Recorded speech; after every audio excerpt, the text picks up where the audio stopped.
জয় শ্রীরাম। দেখুন, অনেকেরই প্রশ্ন যে কৌশিকদা, আমি প্রচুর ঋণে ডুবে গেছি, এখান থেকে বেরানোর কোনো উপায় আছে কি? আজকের যে আমি ভিডিওটি আপনাদেরকে দিতে চলেছি, এই উপায়টা যদি আপনারা প্রতি মঙ্গলবার করতে পারেন, আপনাদের ঋণ থেকে মুক্তি নিশ্চিত রূপে কিন্তু হবেই। দেখুন কি করবেন, মঙ্গলবার দিন আপনারা শিব মন্দির যাবেন, মহাদেবের মাথায় আপনারা সাদা জল এবং সেই জলের মধ্যে অবশ্যই আখের গুড় মিশিয়ে আপনারা 9টা বেলপাতা আগে দিবেন।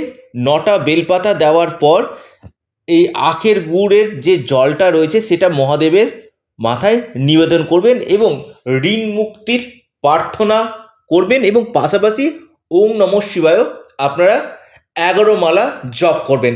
তাতে কি হবে, আপনার যে বড় ধরনের ঋণ সেখান থেকে আপনারা অনেক অংশে মুক্তি কিন্তু নিশ্চিত রূপে পাবেন।